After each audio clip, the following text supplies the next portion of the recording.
Great to see you again. It's week 4. We're starting with meditation from the village in Howard. Let me share my screen.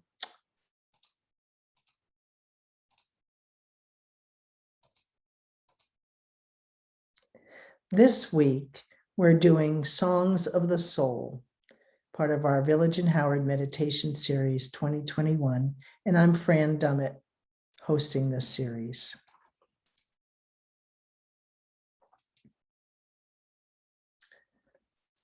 So the events going on this week in the village, you notice all of the in-person ones versus the virtual. Maybe our pandemic world is improving. Yeah, I see a lot of teach and taste with wines going on, a lot of walking in person going on, and lunch bunches and mahjong. And of course, we still have our virtual meditations and also virtual lunch bunches. Our travel club is exploring Honduras, and Listen and Silence and Redux with Tom Benjamin, excellent series that people love. So join us at the Village in Howard. Our joke of the day, we all remember him, don't we? Imagine, if you will, that's what we've been doing. Imagine a world in which YouTube, Twitter, and Facebook merge to become known as UTwitface. So now that I've got you smiling, take a deep breath in and out and smile and welcome all. Today, our subject is Songs of the Soul, inspired by a member, Carol Lobel. We're going to explore Rumi, someone who I loved a couple of years ago and have reconnected this year. Music is by Brian Rowe, Love Mourned. We have many Rumi quotes and silence. So you're saying, who in the world is Rumi? He was a Sufi who was wandering around 13th century, and he was a very prolific poet. And Coleman Barks is one of the people who's done a lot of translations of his work into English and other. He's an Islamic scholar, theologian, and as I said, a Sufi mystic from Iran. The love of his life and bereavement was a dervish named Shams Tabrizi, who disappeared, and he wrote lyric poems and went to look for him. He journeyed to find Shams, and he said, "Why should I seek? I am the same as he. His essence speaks through me. I have been looking for myself." And Sufis speak of love and share the tenets of the Quran, emphasizing universal love, peace, acceptance of various spiritual paths, and mystical unions with the divine, with the dancing of the whirling dervishes. So it's mysticism in Islam. And these are the whirling dervishes. They resemble a rapidly spinning object, spastically fidgeting with incessant babbling. I'd love to see them in person. And on Rumi's epitaph, he said, "When we are dead, seek not our tomb in the earth, but find it in the hearts of men." Find it in the hearts of men. And Carol submitted this beautiful poem, which pulls on your soul. And Rumi says, "What in your life is calling you when all the noise is silenced, the meetings adjourned, the lists laid aside, and the wild iris blooms by itself in the dark forest? What still pulls on your soul?"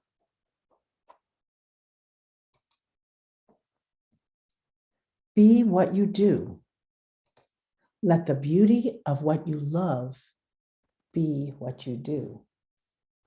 Does that sound familiar with Deepak Chopra's mantra? I think that's our theme this week. So I want you to think for a while, and you can turn off the machine as you're thinking about what you love to do. And bathe in that thought.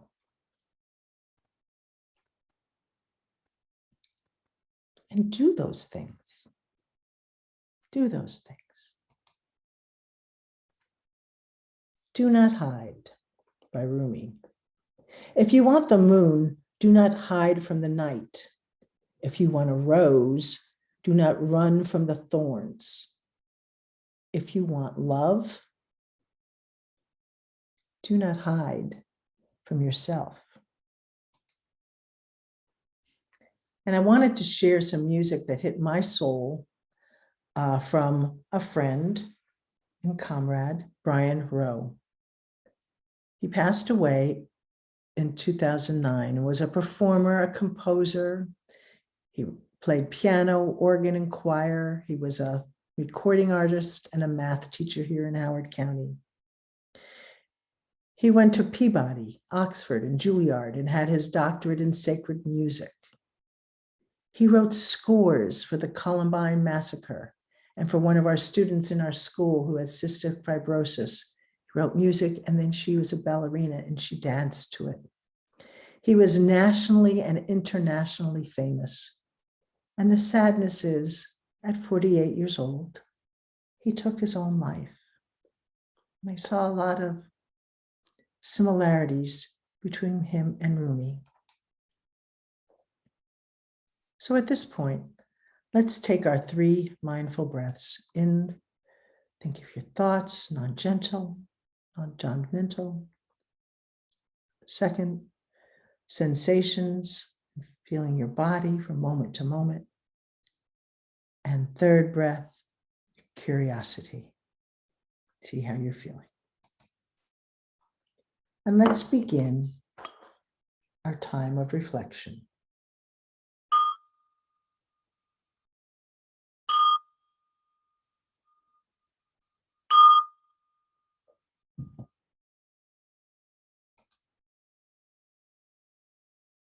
Settle your body into a comfortable position,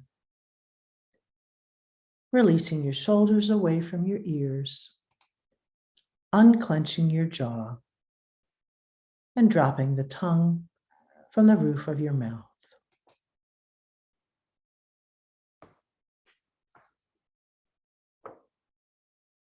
As you are sitting in this comfortable position or laying, whatever is more comfortable for you, we're going to be opening our heart chakra, or anahata. Wiggle around a little until you feel settled into stillness. The following meditation will help you to connect with your heart chakra, anahata. This chakra holds a center of love, empathy, and compassion. Anahata means unstruck sound in Sanskrit and is represented by the element of air and the color green. Like love, air surrounds and sustains us in this life. Anahata is the chakra of positive energy, connecting the lower chakras to the higher ones. When it is opened fully, the heart chakra becomes a channel for universal compassion, our true self. It is here in this space that we invite the infinite love to flow through us, allowing it to heal ourselves and others. The lesson of the heart is that we must fully love and accept ourselves before we can love and accept others. Begin to let your body settle. Begin to notice your breath.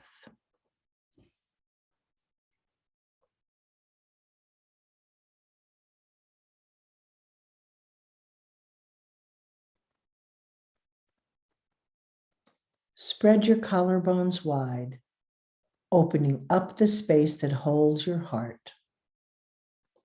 If it is comfortable for you, you can bring one hand to your heart and the other on top of your belly. Bring your awareness to the space that surrounds your heart and notice this space rise and fall with your breath. As you inhale, feel your body expand and fill your lungs with fresh air.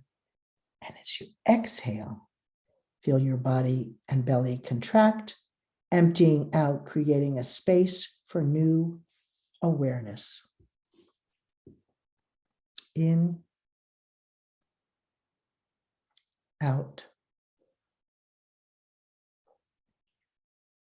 In, out.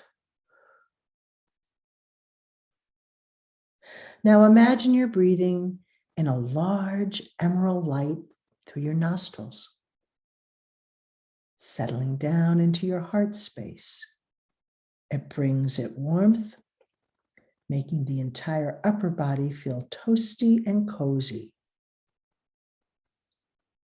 As you breathe, allow this light and warmth to grow.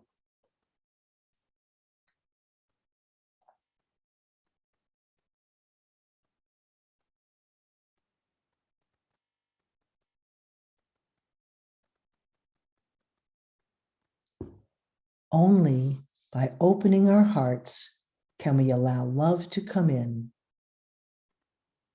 If you have felt pain, perhaps a broken heart, you've opened yourself up enough to expose yourself to vulnerability.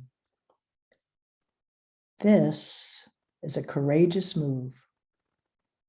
By doing so, you can extend light into those who need love.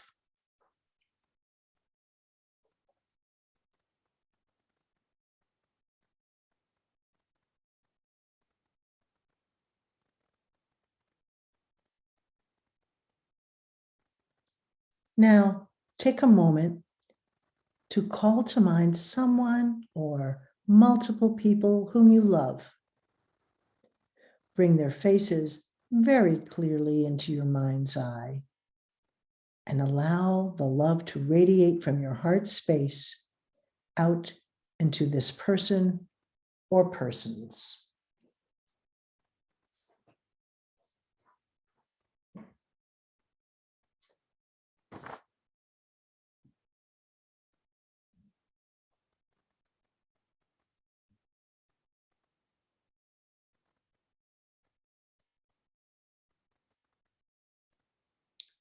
Now, call to mind someone or multiple people who you have a tough relationship with. Bring their face very clearly into your mind's eye and allow love to radiate from your heart space out into this person or people.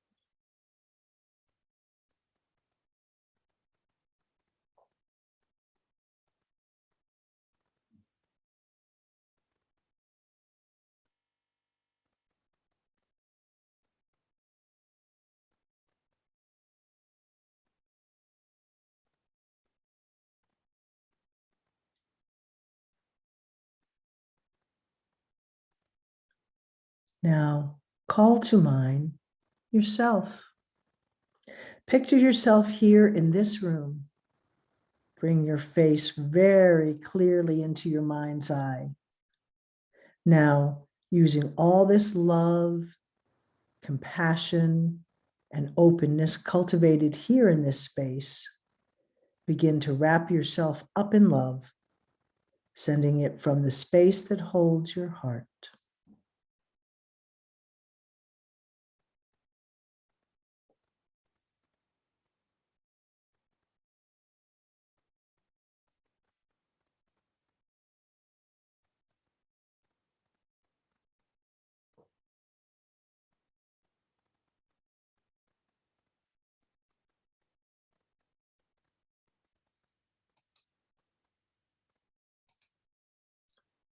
The quieter you become, the more able you are to hear.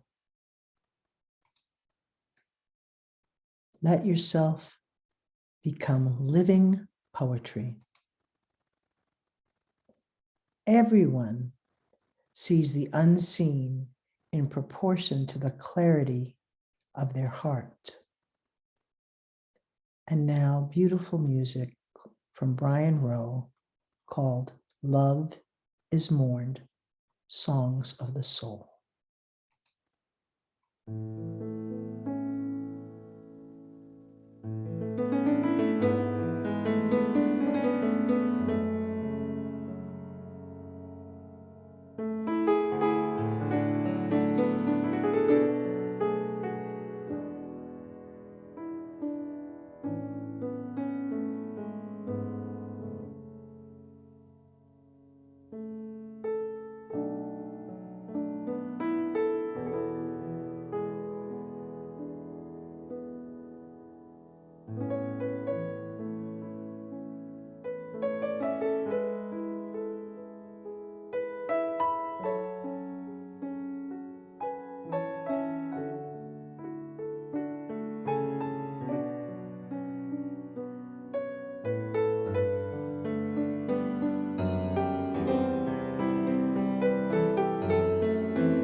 The final obstacle in meditation is ecstasy. You feel great bliss and happiness. Pass on to the next stage, which is calm.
Move your body a little, bringing your attention to your fingers. Start moving them gradually, body part by body part, slowly coming out of meditation.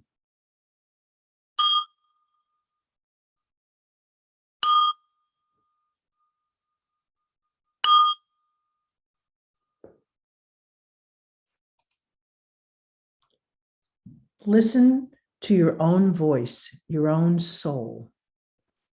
Too many people listen to the noise of the world instead of themselves. And on. Do not feel lonely. The entire universe is inside of you. Rumi. When you do things from your soul, you feel a river moving in you, a joy. Rumi. You are the universe expressing itself as a human for a little while. Eckhart Tolle. Thank you for sharing this reflection with us in Songs of the Soul. Namaste. Next week is Blessings with John O'Donohue. Thank you so much for coming this week. See you next week.